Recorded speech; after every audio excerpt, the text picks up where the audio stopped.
Hi and welcome to Movies Suck. Today, I'm reviewing Ready or Not. This was an interesting movie, as it is a mix of parody, thriller, black comedy, and paranormal mystery all rolled into one, and none of them are its main focus. As this movie really didn't want to be one thing or another, it wanted to be everything all at once, and to be honest, it pretty much pulls it off. There are some moments when credulity is pushed right to the edge, but it never quite falls off the cliff, which thankfully means this movie actually works.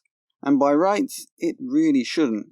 When you look up this movie on IMDb and find out that it actually had a duo of directors working on it, you realise why it may have felt very slightly confused with the direction it took. And this is no slight against Matt Bettinelli-Olpin or Tyler Jeanette, as they often work together, but two directors would explain the mismatch in themes. And the fact that they must work well together explains why this did not derail the project, as it could easily have been a huge steaming pile of, well, you get the picture. But maybe this is what we should have expected from a writing team that wrote a few episodes of Stan Against Evil, a sadly underrated series that was cancelled well before its time, and which seems to be a common thing to happen to the more eclectic and unusual horror-esque comedy series. After all, the same happened to Ash vs. Evil Dead. Ready or Not features Samara Weaving in the lead role as Grace, who is marrying a man named Alex the Dumbass. And yes, I also interpreted that as Alex the Dumbass and the family Dumbass, which the writers may not have intended, but which may be what the writers were trying to tell us in this irreverent Mickey take of the well-off classes, though it could just be another anagram, like LaBelle, which was an obvious anagram of Belial, which is another name for the devil, or maybe I'm just reading too much into this.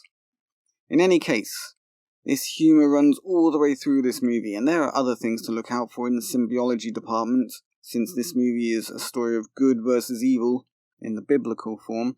In the movie, we follow Grace as she discovers the dark, dirty secrets of the Ladomas family wealth, which was made through board games and their variants, which all began when a shadowy figure named Mr. LaBelle met up with their great-granddad and made him an offer he couldn't refuse, but in return, whenever a new person married into the family, they would have to play a game.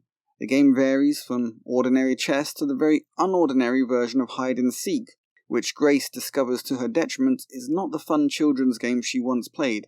This version is played for keeps.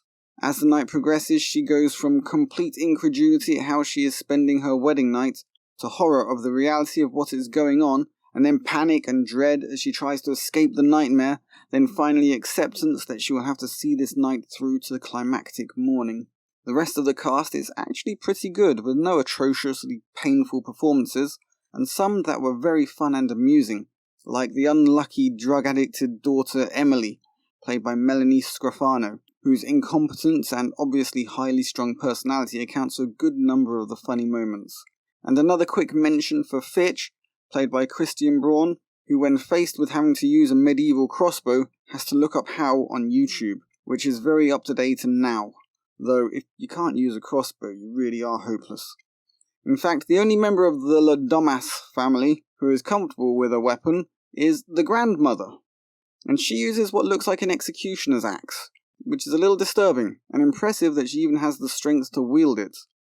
As for the downsides to this movie, the only thing I would say is that towards the end this movie does lose some direction and relies on a couple of unlikely twists. While not so bad that they ruin the movie, do use expected horror movie tropes to bundle things up nicely and make sure the final moments do take place, where in reality this would just not have been the case.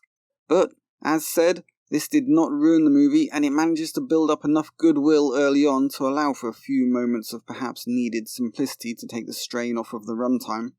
The movie itself is only an hour and a half long, so it's a fairly quick watch for people who are looking for something to do before they get on with the important business at hand, like stocking up on toilet roll and figuring out how best to avoid people when there are so many of the buggers out there.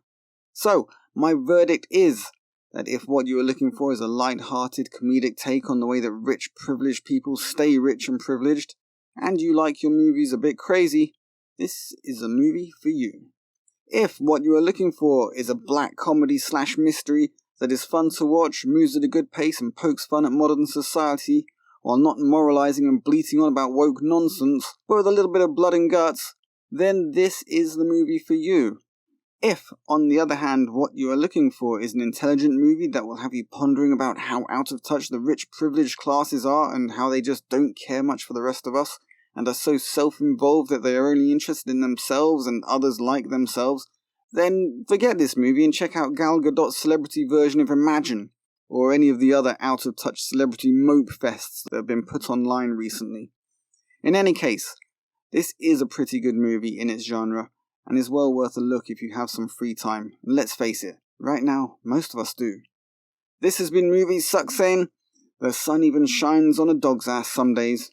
Anybody can win the lottery. Signing out. Leave a like, share, subscribe, and I will catch you guys on the flip side. In the meantime, look after yourselves and each other.